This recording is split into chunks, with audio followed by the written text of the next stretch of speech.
नमस्कार, विजय न्यूज़ 24 में आपका स्वागत है। सुप्रीम कोर्ट ने जो आज SC/ST आरक्षण पर जो फैसला दिया है उस पर क्या बोले हैं आज़ाद समाज पार्टी के अध्यक्ष चंद्रशेखर जी। देखिए पूरी रिपोर्ट। भी माननीय सर्वोच्च न्यायालय का पूरा आदेश नहीं पढ़ा, मैं उसको स्टडी करूंगा। और मेरे आज भी याद है कि मैं लगातार लाइब्रेरी जाता हूं कॉन्स्टिट्यूशन असेंबली की जो डिबेट्स हैं, जब ये रिजर्वेशन पैटर्न आया उसको स्टडी करने के लिए आज भी मुझे उस पर जाना पड़ेगा। बहुत इंपॉर्टेंट है क्योंकि डॉक्टर बाबा साहब अम्बेडकर के जो है बहुत सारे जो हैं बातें चर्चा उन्होंने जो है उनके कोर्ट्स को उसमें यूज किया है। लेकिन बड़ी बात यह है कि एक पॉलिसी हमने अंग्रेजों के समय से सुनी थी, डिवाइड एंड रूल।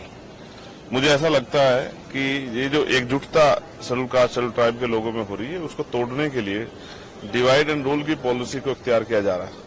अभी मुझे इसमें यह भी जानकारी करनी है कि माननीय सर्वोच्च न्यायालय में जिन जजों ने ये ऑर्डर किया है उसमें से SC/ST के कितने, ये बहुत इंपॉर्टेंट है। अगर आप वर्गीकरण करना ही चाहते हैं तो मैं चाहता हूं कि सर्वोच्च न्यायालय से इसकी शुरुआत होनी चाहिए। भाई वहां तो लंबे समय से कुछ ही परिवारों को कब्जा किया, और चलो SC/ST OBC को तो आप घुसने नहीं दे रहे हो, लेकिन क्या सामान्य जाति के और लोगों में अवसर नहीं है तो उनको भी आप मौका नहीं दे रहे हो। तो अगर आपको करनी है किसी वर्गीकरण की शुरुआत तो शायद वहीं से की जाए, सर्वोच्च संस्था। नीचे से क्या करना चाहते हो? क्या मॉनिटरिंग किए कभी SC/ST के जो आपने ऑर्डर किया था रिजर्वेशन प्रमोशन का, आपने कहा सरकार दे सकती है, क्या कभी मॉनिटरिंग किया आपने? SC/ST का बैकलॉग भरा गया, कभी आपने मॉनिटरिंग की? SC/ST पे जो कास्ट एट्रोसिटी हो रही है किन जातियों पे हो रही है, आपने कभी मॉनिटरिंग की? क्या आपको जानकारी है कि क्या आंकड़े हैं SC/ST को जो रिजर्वेशन मिल रहा है नहीं मिल रहा है, उनकी आर्थिक स्थिति के क्या आंकड़े आपके पास? बंद कमरे में बैठ के कुछ भी फैसला ले लिया जाएगा। और मुझे फिर कॉन्स्टिट्यूशन के साथ खड़ा होना पड़ेगा। आर्टिकल 341 क्या कहता है? क्या ये आर्टिकल 341 का वायलेशन नहीं है? आपने इकोनॉमिक वीकर सेक्शन के आधार पर EWS के फैसले को जो है मान्यता दी थी, क्या वो एंटी कॉन्स्टिट्यूशनल नहीं था? तो बहुत सब चीजें। और फिर एक और जस्टिस हैं बेला द्विवेदी जी, उनके फैसले को भी उन्होंने असहमति जाहिर की, उसको भी स्टडी करना पड़ेगा। तो इसलिए कह रहा हूं बहुत बड़ा विषय है। अगर कोई हमें बांटने का प्रयास करेगा किसी गलत मंशा से, अगर वास्तविकता में नीचे जो लोग हैं उनको उठाना चाहते हो, तो जो जितना NFS करके संविदा लेटरल एंट्री और तमाम तरह की ठेकेदारी करके जो SC/ST की नौकरियों खाया जा रहा है उस पर क्यों नहीं आप स्टैंड लेते?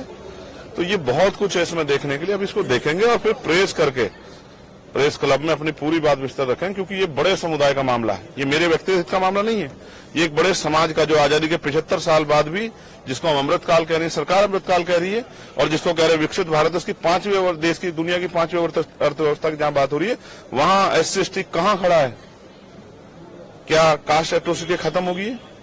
क्या जाति के आधार पर क्या स्टेटस बदल जाता है? एक IPS एक IAS बन के जज बन के क्या शेड्यूल कास्ट शेड्यूल ट्राइब का स्टेटस बदल जाता है? तो इन फैसलों के पीछे अगर कोई गलत मंशा नहीं है और वास्तविकता में इनको ऊपर उठाने का, तो इसको पहले स्टडी करना पड़ेगा। और फिर क्योंकि हम कोर्ट में नहीं थे, मैं ये भी देखूंगा कि इसको अपोज करने वाले, इस फैसले में SC/ST का पक्ष रखने वाले कितने वकील थे और वो कौन सी जातियों के थे, और SC/ST के विरोध में खड़े होने वाले कौन से वकील थे, वो किन जातियों के थे, कि सबके चेहरे भी उजागर होने चाहिए कि कौन हमें बांटना चाहता है, वो कौन सी पार्टी जुड़े हुए लोग हैं। सब चीजों पे हम लोग जो है बिंदुवार इसकी जानकारी हासिल करेंगे और फिर प्रेस क्लब में मीडिया को बुला के अपनी बात को रखें, क्योंकि बहुत बड़े समुदाय का फैसला है, मिनटों में नहीं हो सकता।